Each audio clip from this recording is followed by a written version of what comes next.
hello everyone আজি যাবলৈ লৈছো ডিব্ৰুগড় চিলড্ৰেন পাৰ্কলৈ যোৱা ভিডিঅ'ত আপোনালোকক চিলড্ৰেন পাৰ্কৰ পৰা অহা ভিডিঅ' দেখাইছিলো কিন্তু যোৱা ভিডিঅ' দেখুৱা নাছিলো হেহে আজি আপোনালোকক যোৱা ভিডিঅ'টো দেখাবলৈ লৈছো এয়া হৈছে ট্ৰেইন ক্ৰসিং আৰু ইয়াতে নিৰ্মাণ হ'বলৈ গৈ আছে এখন নতুন ব্ৰিজ আৰু এই ব্ৰিজৰ কাম বৰ্তমান চলি আছে আৰম্ভ হৈ আছে এয়া হৈছে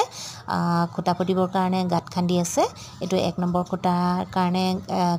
খুঁটাৰ আৰু এটো 2 নম্বৰ খুঁটাৰ কাৰণে গাঁত খান্দি আছে আৰু আমাৰ কাখে পাজে থকা বজাৰখন আপোনালোকক দেখাইছো এয়া হৈছে সবজি বজাৰ আৰু আগলৈ গৈ দেখামগৈ আপোনালোকক এখন বিখ্যাত বজাৰ ডিব্ৰুগড়ৰ গাহৰি বজাৰ এয়া হৈছে ডিব্ৰুগড়ৰ গাহৰি বজাৰ দেখিছেনে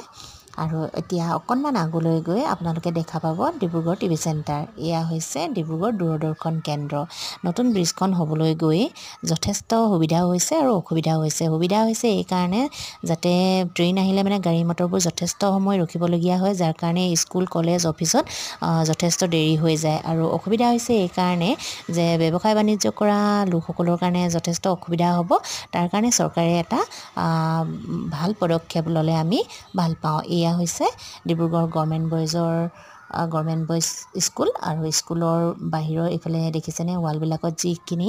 চিত্ৰ অংকন কৰিছে সেইখিনি বোলে ডিব্ৰুগড় গভৰ্ণমেণ্ট বয়জৰ প্ৰাক্তন ছাত্ৰসকলে কৰা অংকন কৰা চিত্ৰ আৰু এয়া ডিব্ৰুগড়ৰ পুথিভঁৰাল ডিস্ট্ৰিক্ট লাইব্ৰেৰী আৰু আমি এতিয়া আহি পালোহি আমাৰ নিজৰ গন্তব্যস্থান ডিব্ৰুগড় চিলড্ৰেন পাৰ্ক এইখনেই হৈছে চিলড্ৰেন পাৰ্ক এয়া আমাৰ বেটা এতিয়া গৈ আছে হি খেলিবগৈ আৰু আপোনালোকক মই পাৰ্কৰ পৰিবেশ দেখাও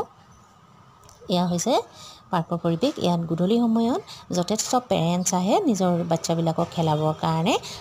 আৰু এইখন আছে ডিসি কোৰ্টৰ কাষত